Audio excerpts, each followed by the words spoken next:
সকালবেলাটা আসলে আমাদের অনেকেরই কি বলবো যে একটা হ্যাপিনেস নিয়ে শুরু হয়েছে। যে আলোচনাটা আমি করেছিলাম, আপনারা অনেকে ভুয়া ভুয়া বলেছিলেন, সেই আলোচনা শুরু হয়েছিল এখন থেকে প্রায় 10 দিন আগে, যখন বলেছিলাম যে সালাউদ্দিনকে সরিয়ে দেওয়া হচ্ছে। বাংলাদেশ ক্রিকেট বোর্ড তারা এরকম একটা পরিকল্পনায় রয়েছে, মোহাম্মদ আশরাফুল সালাউদ্দিনের জায়গায় ব্যাটিং কোচের রোলে বাংলাদেশ জাতীয় ক্রিকেট দলের সেটআপে অন্তর্ভুক্ত হতে যাচ্ছে। এরপরে মূলধারার গণমাধ্যম এটা গুঞ্জন, ভুয়া, গুজব এরকম অনেক নিউজ করেছে, অনেক টাইপের ট্রলিং করা হয়েছে, আমাদের সহকর্মীরা এটা করেছে, সবচেয়ে বড় ব্যাপার যেটা। এবং ফাইনালি 2 দিন আগে মোহাম্মদ আশরাফুল জাতীয় দলের ব্যাটিং স্পেশালিস্ট কোচ হিসেবে অ্যাপয়েন্টেড হয়েছে। এখন তারা সবাই পোল্টি মেরেছে, কিছু করার নেই, এরকম পোল্টি তারা বহুবার মেরেছে। এরপর আমি যেটা বলেছিলাম যে সালাউদ্দিনকে সরিয়ে দেওয়া হবে, তাকে অপশন দেওয়া হবে যে তুমি এইচপি বাংলাদেশ টাইগার্স এই যে প্রোগ্রামস গুলো রয়েছে বাংলাদেশ ক্রিকেট বোর্ডের আন্ডারে, এগুলোতে কাজ করবা, ন্যাশনাল টিমের ধারে কাছেও তোমাকে আমরা রাখতে চাই না। বাংলাদেশ ক্রিকেট বোর্ডের পরিকল্পনাটা আমি যতটুকু জেনেছি তেমনটাই, এবং এই পরিকল্পনার মধ্যে আমি কোনো ভুল দেখি না, কোনো খাত দেখি না। একজন কোচ জাতীয় দল নিয়ে ডিল করেন, একজন কোচ জাতীয় দল ব্যবস্থাপনার সাথে অটোক্রেটিক ওয়েতেই অনেকটা সবাই বলে তাই জড়িয়ে, সেই কোচের আন্ডারে বাংলাদেশ দলের ব্যাটাররা যেভাবে ব্যাটিং নিদারুণভাবে ভুলে গেছে, বাংলাদেশ যেভাবে তার সময়টাতেই, এটা কিন্তু পুরোপুরি পৃথিবী জুড়েই এটা থাকবে, মানে এটাকে আপনি অ্যাভয়েড করতে পারবেন না। তার সময়টাতেই বাংলাদেশ দলের র্যাঙ্কিং ওয়ানডে ইতিহাসে গত 20 বছরের মধ্যে সর্বনিম্ন নাম্বার 10 চলে গেছে। সেই কোচকে বাংলাদেশ ক্রিকেট বোর্ড ওই একই দলের সাথে, ন্যাশনাল টিমের সাথে ক্যারি করবে, এটা একদমই অবান্তর চিন্তা ভাবনা। আমিনুল ইসলাম বুলবুল আর যাই হন, অন্তত প্ল্যানিং এর জায়গাটা তিনি বোঝেন, ক্রিকেট ডেভেলপমেন্টে দীর্ঘ সময় তিনি কাজ করেছেন। সো ফ্রম দ্যাট কানেকশন সালাউদ্দিনের জায়গাটা জাতীয় দলে থাকছে না। আশরাফুলের অ্যাপয়েন্টমেন্ট যখন হয়ে গেল, আর সালাউদ্দিনকে যখন ইনডিরেক্টলি বলেই দেওয়া হলো যে জাতীয় দলে তোমার আর স্থান নাই, তিনিই ব্যাটিং কোচের দায়িত্বে, তিনি যখন ব্যাটিং কোচের দায়িত্বে, তিনি বাংলাদেশ কোচিং সেটআপে থাকা অবস্থায় যখন আরো একজন ব্যাটিং কোচ নিয়ে আসবেন, তখন এটা বলতে অপেক্ষা রাখে না যে তোমাকে আর আমরা রাখতে চাই না, তোমার কাম ভাই যেটা সেটা তুমি করতে পারছো না। বাংলাদেশ ক্রিকেট বোর্ড সবশেষ বোর্ড সভায় আনুষ্ঠানিকভাবে মোহাম্মদ সালাউদ্দিনকে এটা বুঝিয়ে দিয়েছেন। এখন যেটা latest news, Mohammad Salauddin is going to resign. এবং আয়ারল্যান্ড সিরিজ, আপনারা জানেন যে আয়ারল্যান্ড সিরিজ তো আসলে শুরু হবে আর মাত্র কদিন পর, 11 তারিখ থেকে সম্ভবত প্রথম টেস্ট শুরু হবে সিলেটে। এন্ড দেন আমাদের গ্রেটেস্ট ক্রিকেটারদের একজন মুশফিকুর রহিমের 100তম টেস্ট ঢাকার মাঠে অনুষ্ঠিত হবে, তারপরে টি20। আয়ারল্যান্ড সিরিজের পরেই মোহাম্মদ সালাউদ্দিন মুক্ত বাংলাদেশ ক্রিকেট বোর্ডের বাংলাদেশ জাতীয় ক্রিকেট দলের ড্রেসিং রুম হতে যাচ্ছে। এই যে সালাউদ্দিনের কাছে কোরামবাজি, সালাউদ্দিনের জন্য সিন্ডিকেটের যে প্রশ্ন, যে বিতর্ক তৈরি হয়েছে সময়ে সময়ে, এবং সেটার মানে স্পষ্ট প্রমাণ আমরা পেয়েছি, এটা অন্তত এই আগলি, এই ডার্টি পিকচারটা বাংলাদেশ ক্রিকেট থেকে সালাউদ্দিনের যে চলে যাওয়া, এটার মাধ্যমে কিছুটা হলেও দূর হবে বলে মনে করা হয়।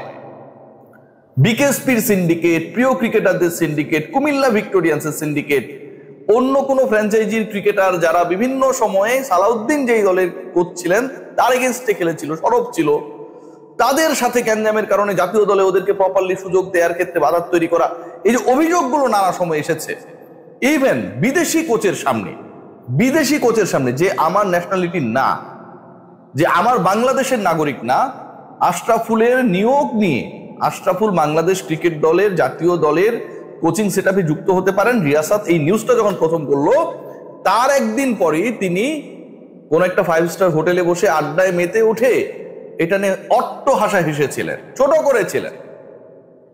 এই ঘটনাও তিনি ঘটিয়েছেন। সো এই সালাউদ্দিনের জাতীয় দলে থাকার কোনো ধরনের নৈতিক অধিকার নেই, এবং ফাইনালি সেই অধিকারটা বাংলাদেশ ক্রিকেট বোর্ড হরণ করেছে। বাংলাদেশ ক্রিকেট বোর্ড ভদ্র জায়গা, টেকনিক্যালি কিভাবে মোহাম্মদ আশরাফুলকে ব্যাটিং কোচের দায়িত্ব দিয়েছে। আমি মিডিয়া কমিটির চেয়ারম্যান আমজাদ ভাইকে জিজ্ঞেস করেছিলাম এখন ব্যাটিং কোচের দায়িত্বে কে আশরাফুল আসার আগ পর্যন্ত, তিনি এটা রিকনফার্ম হয়েছেন রাজাক ভাইয়ের কাছ থেকে যে কে, বলেছে সালাউদ্দিন। তো সালাউদ্দিন ব্যাটিং কোচ তিনি পাচ্ছেন না, তার পরিবর্তে আশরাফুলকে অ্যাপয়েন্ট করা হয়েছে। আশরাফুলের অ্যাপয়েন্টমেন্ট একদম আতে ঘা হিসেবে লেগেছে সালাউদ্দিনের, তিনি আর তর্স হইতে পারেন না যে ঠিক আছে আয়ারল্যান্ড সিরিজের পর আমি আর দায়িত্ব পালন করব না। এই যে জাকের আলী অনেক থেকে শুরু করে সিন্ডিকেট বাজি, ক্যাপ্টেন তার দলের ক্রিকেটারদেরকে প্রকাশ্য মিডিয়াতে যেভাবে ছোট করে বক্তব্য দিয়েছেন, এর আগেও তিনি এই কর্মকাণ্ডগুলো করেছিলেন। গণমাধ্যম কর্মীদের সাথে তো ওয়ার্ল্ড কাপ চলাকালীন লেগেই গেল। লিটন কুমার দাসের খালেদ মাহমুদ সুজন সেই সময়টা এসে ক্ষমা চেয়েছিলেন। তো এবার তিনি শামীম হোসেন পাটোয়ারিকে নিয়ে যে ধরনের নেগেটিভ অ্যাপ্রোচ, নেগেটিভ কথা বললেন প্রেজেন্টেশনের সময়, সালাউদ্দিনের ব্যাপারে প্রশ্ন করলে বলেন কোচকে গিয়ে খেলে দিবে। তো পুরো খেলাটাই কি শামীম হোসেন পাটোয়ারি একলা খেলবে? 11 জন, আপনারা বাকি 10 জন কি করেন? সেই সময় চুপচাপ, কারণ কুমিল্লা ভিক্টোরিয়ান্সের ক্যাপ্টেন লিটন কুমার দাসকে সালাউদ্দিন বানিয়েছে ইমরুল কায়েসের মতো একজন ক্রিকেটারকে, সিজন ক্যাম্পেইনারকে, চ্যাম্পিয়ন দলের ক্রিকেটারকে সরিয়ে, এবং সেটাও একটা আগলি প্রসেসের মধ্য দিয়ে। বাংলাদেশ জাতীয় ক্রিকেট দল কোনো ফ্র্যাঞ্চাইজি দল না যেখানটা আপনি আপনার ইচ্ছা মতো সবকিছু করতে পারবেন। বাংলাদেশ ক্রিকেট দলে সবাই ইমরুল কায়েস না যে আপনার এগুলোর প্রতিবাদ করবে না। ইন্টারনালি কিভাবে কি হয়, পুরো জাতীয় দলে 4-5টা গ্রুপ তৈরি হয়ে গেছে, সবকিছু আমরা জানি।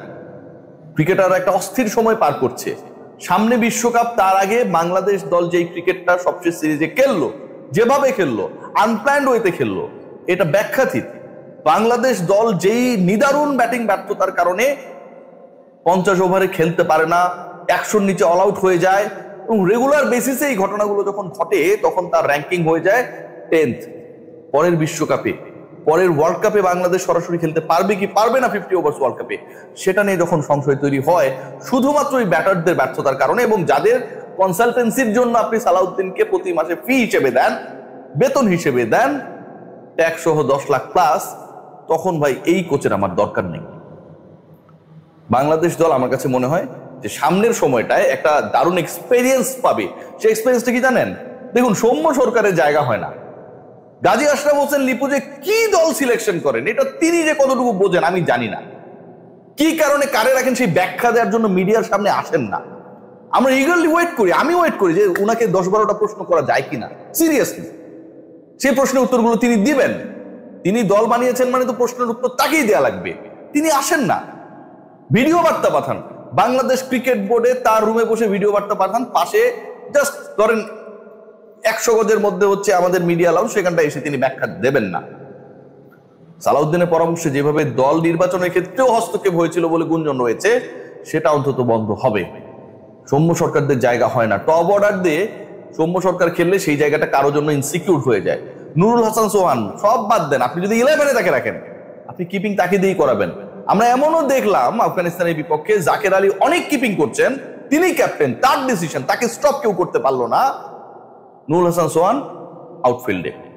এই যে সিনারিগুলো ঘটেছে, আগলি ডার্টি পিকচারগুলো আমরা দেখেছি, এবং ব্যাটিং ব্যর্থতার হিসাবটা যদি আপনারা করেন, যে ম্যাচটায় বাংলাদেশ, আপনি খেয়াল করে দেখুন যে ওই সিরিজটা যদি বাংলাদেশ 3-0 জিততো, বাংলাদেশ র্যাঙ্কিং 9 হয়ে যেত। মেহেদী হাসান মিরাজের ক্যাপ্টেন্সিতে যেই ওয়ানডে সিরিজটা খেললো, সেখানটায় সুপার ওভার যখন হলো, সেখানটায় শান্তদেরকে নামিয়ে দেওয়া হলো।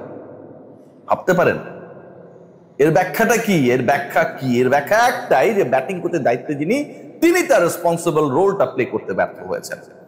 সো আশরাফুলের আসার পরে, বাংলাদেশ ক্রিকেট বোর্ডে অ্যানাউন্সমেন্টের পরে, মোহাম্মদ সালাউদ্দিনকে মোটামুটি প্রচ্ছন্নভাবে সেই প্রস্তাব দেওয়ার পরে যে তোমার জায়গাটা এখন অন্যখানে, তোমাকে এইচপিতে বা জাতীয় দলের বাইরের যে প্রোগ্রামস গুলো রয়েছে সেখানটায় বিসিবি কাজে লাগাতে চায়, সেখানটায় গিয়ে কাজ করতে হবে, not in the national team. Mohammad Salauddin বুঝে গেছেন তার দিন শেষ, তিনি পদত্যাগের সিদ্ধান্ত নিয়েছেন। সব ঠিক থাকলে এই মাসটাই তার শেষ মাস বাংলাদেশ জাতীয় দলের সিনিয়র অ্যাসিস্ট্যান্ট কোচ হিসেবে। সবাই ভালো থাকবেন, টেক গ্রেট কেয়ার।